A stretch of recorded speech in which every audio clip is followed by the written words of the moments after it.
What's going on, guys? I'm Tim Kelly. This is Phillies Stoplight, and while the Phillies took 2 out of 3 from the Marlins over the weekend and are generally in really good playoff position, a potentially disastrous situation unfolded late in Sunday's loss as Trea Turner exited the game with what turned out to be a right hamstring strain. Now, Rob Thompson, this is according to Ty Daubert of Phillies Nation, who was down in Miami covering the series. Rob Thompson said post-game that Turner felt a grab in his right hamstring. He'll see the doctor tomorrow and they'll know more from there. Obviously, he did have a hamstring injury last year that was more on the severe end that caused him to miss 6 weeks of the season. That was in the left hamstring. So there's two ways of looking at it. On one hand, it's not the same hamstring, so you don't have this recurring.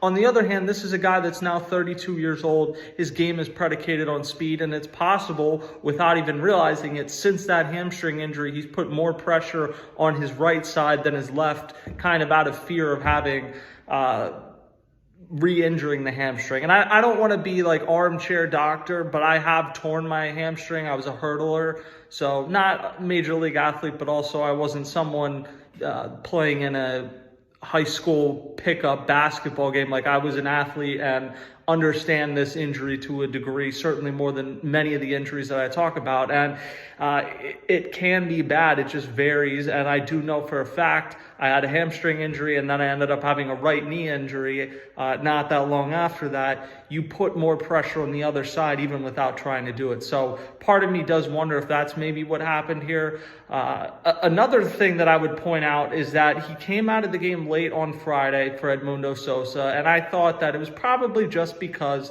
the Phillies had a big lead. Fair enough. He was off Saturday, and Rob Thompson said that that was a situation where they had planned for him to have an off day.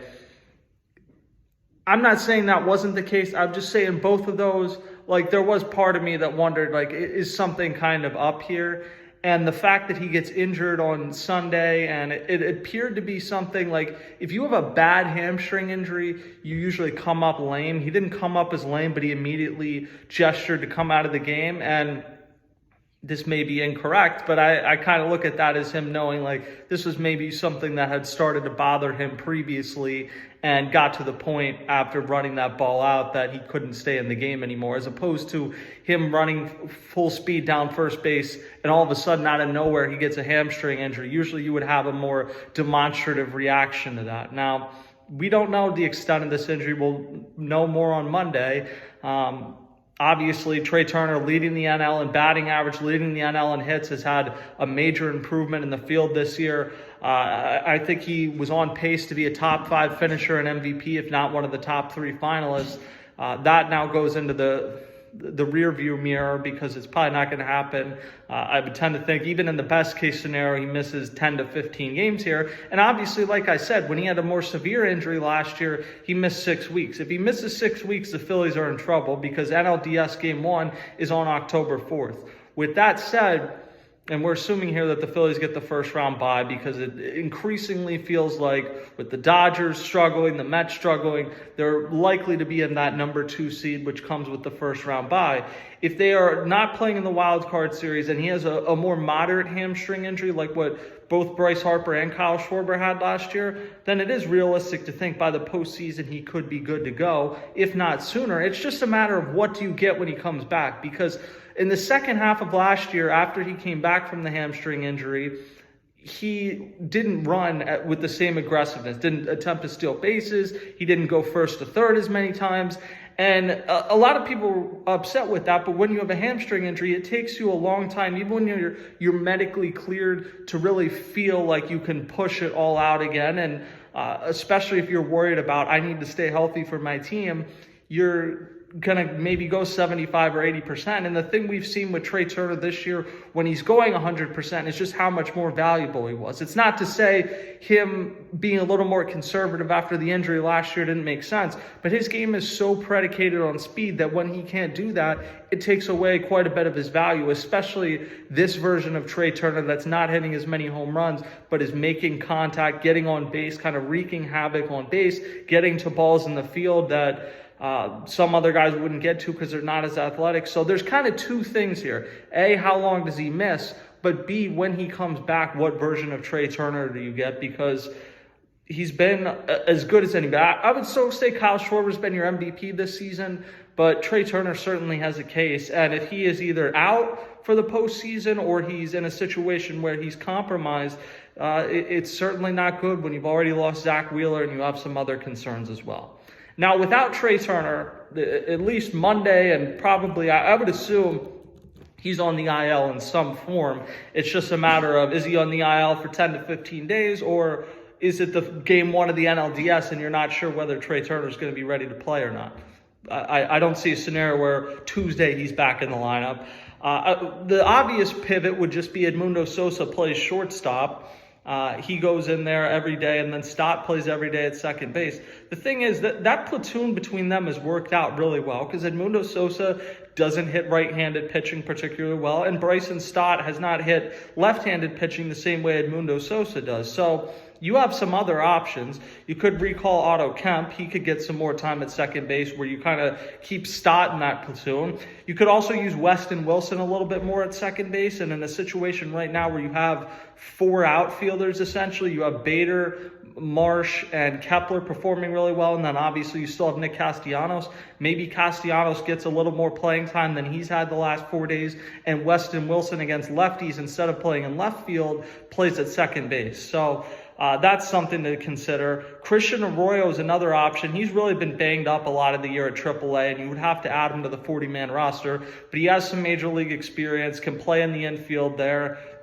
I'd be interested to see whether he's a consideration, because I remember in spring training thinking if this guy came in with a 40-man spot, he would be on the opening day roster. The problem is he didn't have a 40-man spot and could go down to the minors. So just in terms of preserving organizational depth, they weren't going to pick him. But he had a really impressive spring, and I think could potentially make an impact if they bring him up. He's a right-handed hitter, so that ultimately works in his favor. But the bottom line is, for as much as Edmundo Sosa can provide a spark, certainly against left-handed pitching, having Trea Turner out of there for any period of time worsens your team. You're going to have somebody else lead off. I'll be interested to see, does Schwarber go back to the leadoff spot, or does Bryson Stott, who struggled for a lot of this season but has played better of late against right-handed pitchers, do you go with Stott as the leadoff hitter? I would put Schwarber back in the leadoff spot, and frankly, I'm not sure I would have ever taken him out at all. But certainly this year, this version of Trea Turner has been excellent as a table setter at the top of this order. And to lose him, you weaken other spots in your lineup, because now Kyle Schwarber, if he's hitting first, he's not hitting second. If Bryson Stott moves up, either he performs and you're losing that production at near the bottom of the lineup, or he doesn't perform and you're worse than Trea Turner. So a lot to figure out, whether it's for 2 weeks or the rest of the season, in terms of what happens with him at shortstop, or what happens at shortstop and what happens at the leadoff spot. The Phillies will have a big series this week, again, likely without Trea Turner, as the Mets come into town. It is a 4-game series, the final time they will see the Mets this year. And they need to get back on the right side of things, because they are 2-7 against the Mets. Fortunately for them, they still come into this with a pretty big lead in hand. The Mets also lost yesterday. So short of the Phillies getting swept by the Mets, they're going to come out of this series with 95% odds to win the NL East. Like, it would take a massive collapse, even with how poorly they played against the Mets this year, for them not to win the NL East. And you're getting to the point, although they do play the Dodgers in LA coming up, but you're getting to the point where it almost take a massive collapse for them not to be the number 2 seed. I think they're unlikely to catch the Brewers for number 1, but they have a bit of a buffer against the Dodgers. So if you go 500 the rest of the way out, you're probably going to be the number 2 seed. Even if you're a little under, you're probably going to be the number 2 seed. You don't want to be in that situation where you make it difficult on yourself. But the best way, of course, would be just to keep winning games. And they're going to have an interesting matchup Monday as they try to do that. Nolan McLean, who has a 1.37 ERA in his first 4 MLB starts. He's going to face Aaron Nola, who has a 6.78 ERA, and this is a big game as you try to decide your postseason rotation. It's also big because Nolan McLean is somebody, if the Mets do get into the postseason and win a round, you could eventually see again in the postseason. And the Mets have questions in their starting rotation. One of the ways they could potentially overcome that is if someone like McLean makes up for how poorly Kodai Senga's pitched. He's accepted an option to AAA. That's how badly he's been since the All-Star break. If McLean continues to pitch this well, though, the Mets have something to work with this postseason, assuming they get there. Game 2, a matchup of lefties. Sean Manaea, who missed a lot of this season, that is a 5.60 ERA since returning, just has not gotten on the same role that he was last year in the second half. He goes against Ranger Suarez, who has a 2.89 ERA. Ranger Suarez, a lot to pitch for down the stretch here as he's in a contract year, so that's a good matchup. Game 3 is interesting. Christopher Sanchez goes for the Phillies, so it's his first chance to face the Mets since that weird outing he had at Citi Field a couple weeks ago where things were going really well, but then he gets his cleat stuck in the ground and it just felt like was never the same again after that. He goes against Clay Holmes, who has had a really nice season. In his first year as a starter, was obviously a reliever with the Yankees for a while, has a 3.61 ERA. He's been an effective starter. The thing is, though, he is at the point where he has pitched so many more innings than he ever has. You just wonder, how does he hold up down the stretch? Because the Mets have enough other issues in their rotation. Manaea, Senga, they need Holmes to continue pitching relatively well because he could be someone that gets the ball for them in the postseason.